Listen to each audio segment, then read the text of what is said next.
Hello everyone, welcome to the seminar.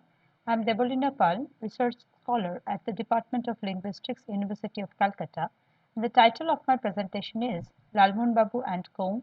A Socio-Linguistic Appreciation. Let us begin. The two films on detective thriller genre, Sonar Kerala and Joy Baba Felunath, speak to the widely variable audience on multiple levels. While the central plot of crime detection and subjection of the perpetrators to retributive justice enthralls the audience, and the idealized persona of the detective is a perpetual source of awe and inspiration, the narratives also manage to create vertical axis of correlation between the world of Feluda and our own. This paper aims to argue that the resonance is chiefly created through on-screen projections of our social selves, and that correlation is particularly achieved through the characterization of Lalmohan Ganguly, alias Jatayu. Jatayu's idiosyncrasy, speech patterns, and behavioral tendencies jocularly remind the average Bengali middle-class audience of their own quirks and pitfalls. We shall endeavor to analyze his actions, including speech acts, within the immediate social context, which both constitute and enframe most of his utterances. The context being Lalmohan Babu's affiliation to the core group constituted of himself, the detective Feluda, and his satellite or assistant, cousin Topshe. The erstwhile group members, Feluda and Topshe, happen to share stronger bonds of intimacy owing to their familial ties and therefore longer period of acquaintance. Now, the wide gulf of age between them, along with Feluda's evident superiority, has led to the establishment of certain in-group norms and hierarchy, all of which are obediently observed by Topshe as he looks up to Feluda as his ideal and role model. Within the group, Topshe is assigned mostly physical and secretarial activities like receiving guests, noting down contact information, and managing logistical issues as per Feluda's instructions. His linguistic inputs, both verbal and nonverbal, are substantially less in number than that of Feluda. Topshe's responses are mostly solicited, that is, he speaks when he is clearly elected to do so. His brief responses consist of nods to signal comprehension, cursory smiles, and one-word or short phrasal statements.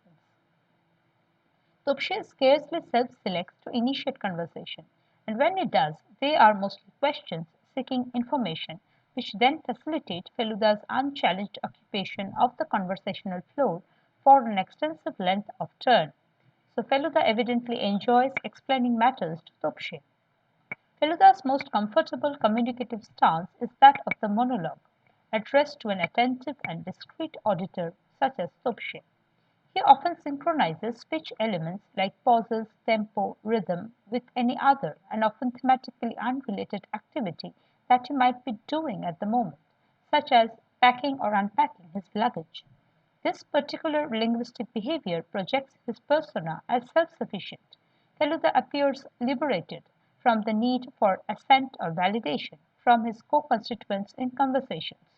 However, closer considerations actually reveals that the sleuth's sociolinguistic demands are asserted through motivated verbal strategies and desired responses are successfully elicited in most number of cases.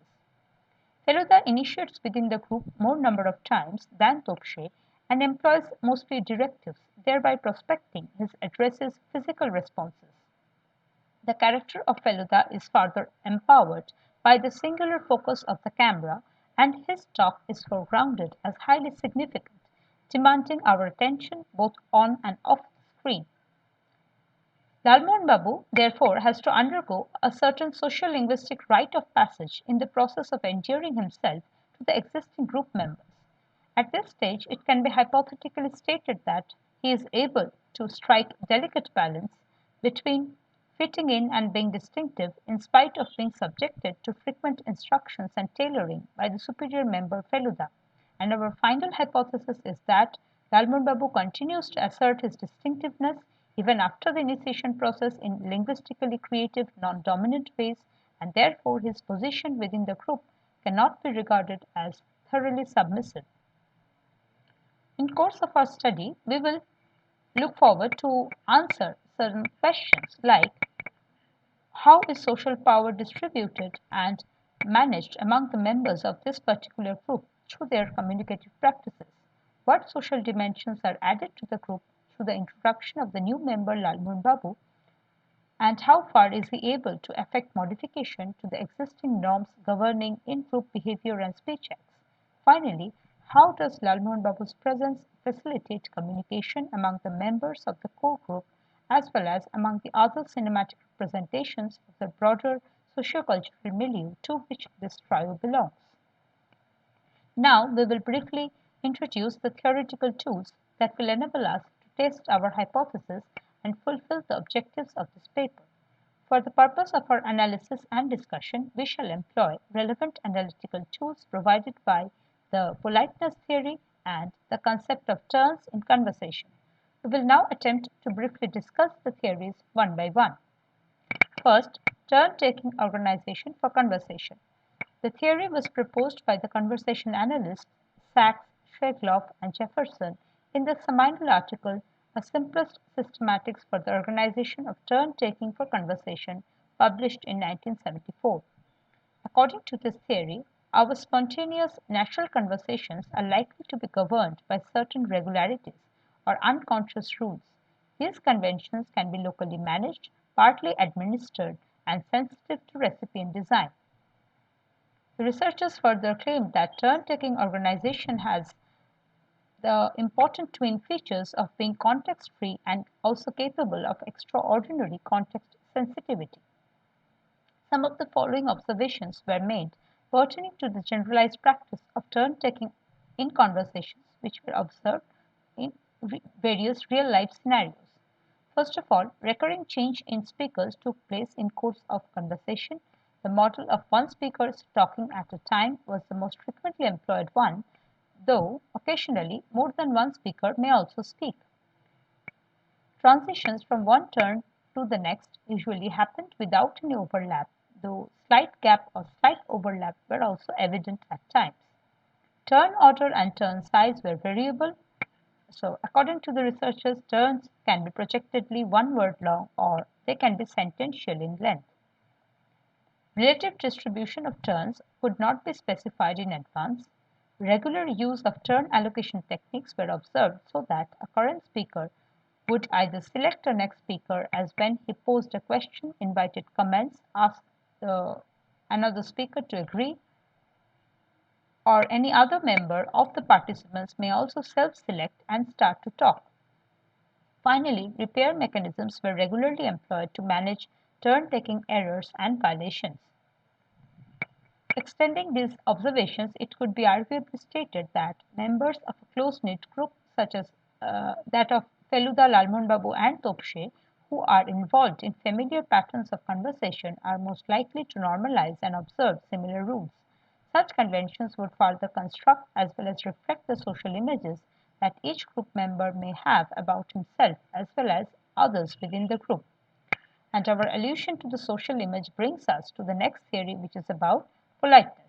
The theory of politeness was developed by Penelope Brown and Stephen Levinson in 1987 by incorporating Irving Goffman's socio-psychological notion of face. Face is an emotionally sensitized concept of the self and combines notions like reputation, prestige, and self-esteem. The concerned theoretical framework brings together face, which is an individualistic variable, and sociological variables like power and social distance, and relates them to the linguistic strategies that we regularly employ in order to appear socially appropriate. During conversations, the polite participants would generally try to be more attentive towards others' face fonts in comparison to their own.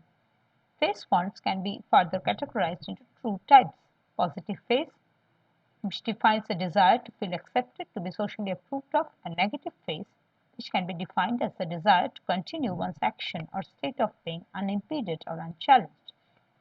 In spite of being careful, faces do not always remain sanctified in social situations, and very common conversational features like making a request or issuing a mild criticism may be considered to threaten respectively the negative and the positive faces of the addressee. Linguistic strategies are devised by assessing the degree of politeness required and the possible consequences of a face-threatening act (FTA). Therefore, the speaker would be relatively more attentive towards the addressee's face if the latter happened to exercise significant social power, or if the two shared a somewhat formal, socially distant relationship. Within the given narrative context, we would attempt to study specific features like the distribution of turn lengths, overlaps, evidences of competitive acquiring of conversational flow, etc., and further interlink the same with the politeness strategies adopted by the participants in order to draw inferences regarding power relations and nature of contributions made by the members, especially that by Lalmohan Babu. Before going to specific extracts, we will begin with a few general observations pertaining to both the films. First of all, Feluda maintains considerable autonomy in terms of speaking during his turn and allocating turn to the next speaker. Thus, he may choose to remain silent or break the previous pattern of conversation by inviting another speaker to speak on his behalf. Additionally, he maintains control over conversations by tailoring down lengthy turns taken by a speaker, either through finishing the speaker's sentence or by posing questions asking for specific factual responses. Though number of turns are equally distributed between Feluda and Lalmohan Babu in many of the conversation cycles, the latter's turns tend to be much longer, constituting of multiple changes in topics, animated usage of gestures, prosodic and paralinguistic features, all of which offer contrast to Feluda's well-composed, purposive, occasionally pithy and witty utterances. Topshe occupies a neutral position in between these two conversational polarities. He rarely self-selects to grab turn, does not compete for the floor, accepts the allocated turns and offers brief, relevant responses, combining minimal number of verbal and nonverbal elements. As the group of three members gradually congeals and comes together, Topshe can be seen to have developed more friendly terms with Lalmohan Babu so that now he voluntarily offers him his subjective views, comments and opinions. We will begin with the first set of examples, which are extracted from the film Sonar Killa, and at this juncture we would apologize because we couldn't include the video clips due to copyright issues in case of both the films Sonar Killa and Jai Baba Feluna. So the first example is extracted from the film Sonar Killa. Here we are looking at that decisive juncture in the narrative where the true identity of the villains and the location of the coveted golden fortress have been finally revealed to the detective. Consequently, Feluda is now able to fathom the extent of the criminal intentions of the crooks and how far they are able to inflict violence on the others. Therefore, he must immediately set off in pursuit of the impostor in order to ensure Mukul's safety. The situation is also very eventful for Lalmohan Babu as he is now finally given that rare opportunity to accompany a real detective on a real adventure to translate his own words, but at the same time he struggles to comprehend the situation around him. The sequence crucially contributes to the group cohesion and establishment of a socio-communicative order. Third member is officially invited, but he must undergo initiation before he is finally integrated to the group. However, Jatayu never loses sight of his individuality and consistently tests the efficacy of the normative order by bringing about interesting modifications. Jatayu expects Feluda to inform him about the situation and hence attempts to initiate by using questions soliciting clarification on the whereabouts of Mukul. On receiving no response, he tries again with another question about Feluda's crestfallen appearance, but in vain. Lack of communicative cooperation thus leads to an awkward gap in the conversation.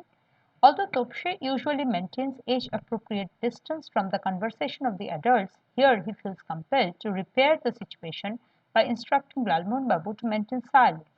Noticeably, Topshe employs a conventional gesture of putting finger to the lip to convey his message instead of actually speaking up. Jatayu's scope of utterance thus circumscribed, he resorts to his repertoire of paralinguistic devices. He uses a range of nonverbal expressions. For instance, use of upturned palms to display despair, and he clutches onto the sofa as if he is about to be forcibly swept away or thrown off his spot by some natural calamity to express his sense of bewilderment. These nonverbal expressions are further synchronized with short, phrasal, and sentential soliloquies. The soliloquies are voiced on two occasions. First, when he is admiring the small golden colored bowl which he has bought from the shop, and he makes use of the idiom shonar pathor bati, which can be roughly translated as golden bowl made of stone. And next, when he sees the flurry of activities which are engaged by both Topshe and Feluda as they make hasty preparations for their journey towards Jaisalmer, he compares their burst of activities with a range of natural calamities, but at the same time, he also expresses his lack of comprehension about the matter, and he cannot quite understand with which exact natural calamity he should compare the situation at hand. These utterances are designed as neutral, descriptive comments that do not necessarily need other speakers to respond, but they also serve to express his mental state and obliquely plead for Feluda's attention. Later in the scene, Feluda offers him a long deferred response. Though he had earlier ignored Lalmohan Babu's attempts to verbally engage him, now he acknowledges the appropriateness of the idiomatic usage, golden bowl of stone, and he briefly explains the situation and instructs him not to ask further questions. Feluda's utterance here is interspersed with three brief turns taken by Jatayu, who makes an animated display of his most compliant self. Jatayu economically constructs each turn with only one word or two, but maintains an idiosyncratic vein by rhyming each of the three Bengali words din, tin, and nin. He also translates two of the words for added emphasis. So after saying tin, he further adds three, and after nin, he adds take.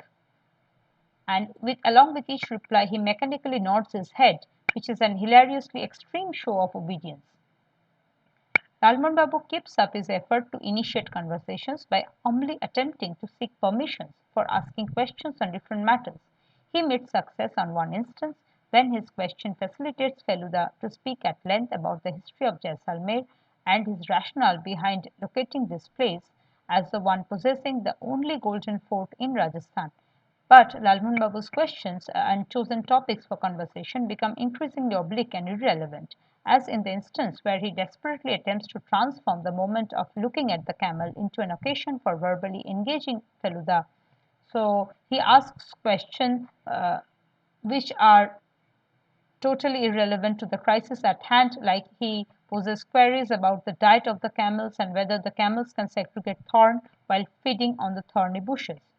The detective feels clearly annoyed to be thus dragged out of his mental space, but also appears to sympathize with, as well as perhaps enjoy, Lalmohan Babu's situation of utter confusion and ignorance. So Feluda marginally meets Lalmohan Babu's face want by offering short, curt reply by accepting each turn, but he does not attempt to mask his annoyance. Thus, he assists Lalmohan Babu in continuing the ritualistic small talk, but also reduces the exercise to farcical levels by withholding meaningful information and desired feedback. Our second example is extracted from the film Joy Baba Felunath, and here we are observing a mature stage in the intra-group relation and solidarity. In this sequence, Feluda and the villain Mogonlal Megraj engage in an intense duel of nerves. Unable to intimidate or bribe the detective away from his investigation, Mogonlal instead chooses to display his power by preying upon the vulnerable spot. Lalmohan Babu negotiates the situation in his characteristic manner and later attempts to boost Feluda's morale. The extract offers instances where an outsider, in this case the villain Mogonlal Megraj, attempts to convey his message to the group as a whole by engaging himself with Lalmohan Babu. Like Feluda, Mogonlal possesses remarkably high communicative competence that enables him to prospect alliance and predict the perlocutionary force of his own utterances. Mogonlal adapts the communicative practice of entertaining guests to suit his own diabolical aim of setting up a potential trap for the trio.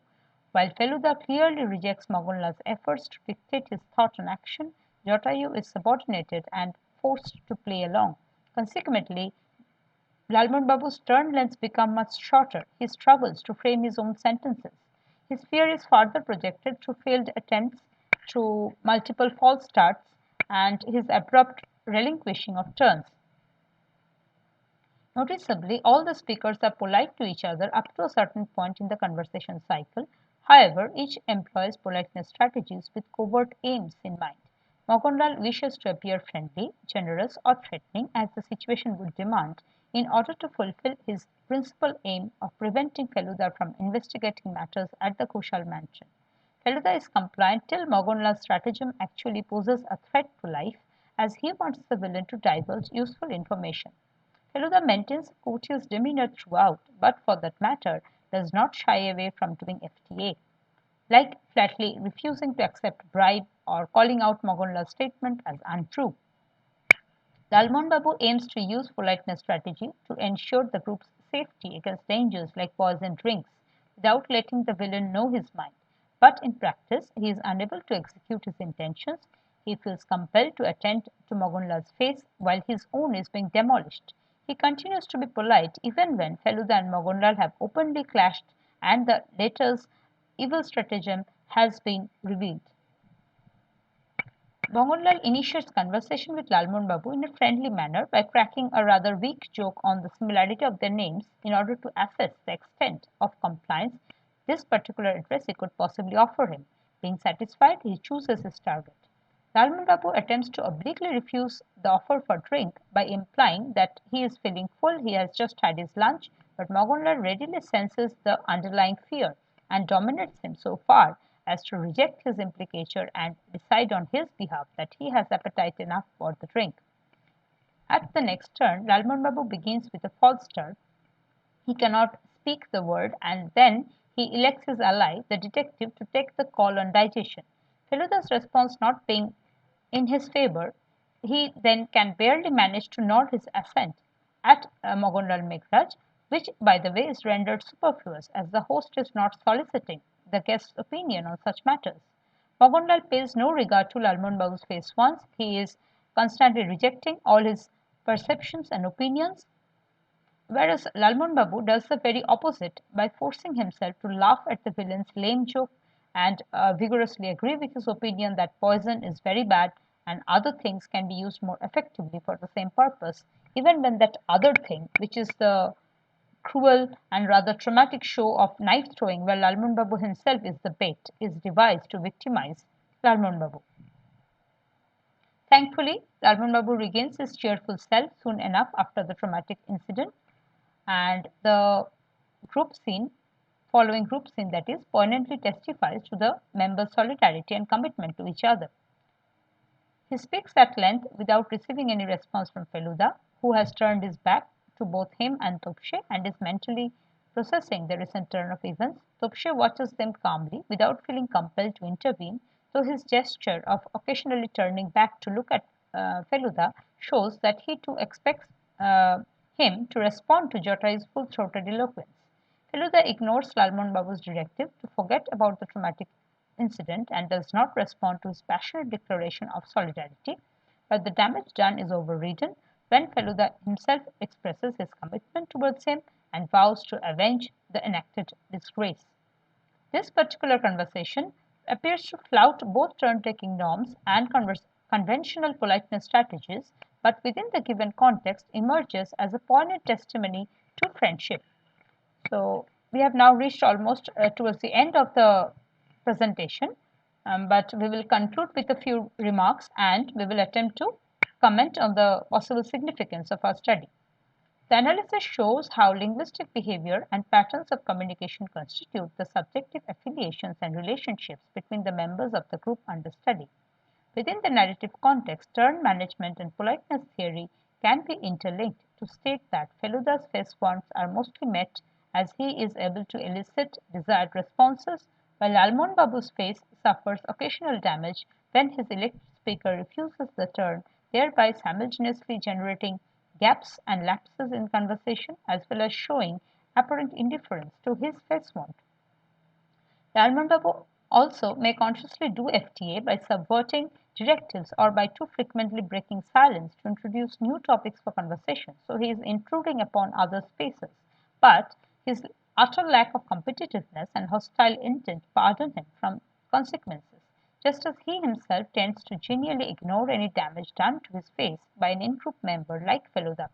Additionally, his gesture of laughing along with the speaker at a joke or remark targeted at himself shows his openness to social experiences and relationships. We have now reached the end of the presentation, but before we actually end, I would like to add further comments.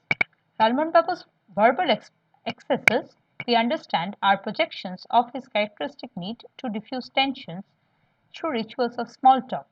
It can also be regarded as his attempts to momentarily avert or step out of psychologically intense, potentially threatening situations and places. So we can say that our study is of some significance because Lalmohan Babu's socio-psychological manifestation, we come to understand that it represents within the cinematic space a very recognizable tendency among common men in real life worlds who may behave in a similar way when shocked out of familiar and therefore predictable patterns of social situations and communicative practices. The cinematic projection and embedding of the character of Lalmohan Babu in the ways discussed therefore enables the audience to relate with the adventures so they can see themselves in Lalmohan Babu regardless of the fact that most of the settings are very idyllic, which unlike real life scenario is interspersed with only a modicum of violence and is always teleologically ensured of retributive justice, which is not the case in real life scenarios. These are some of my references.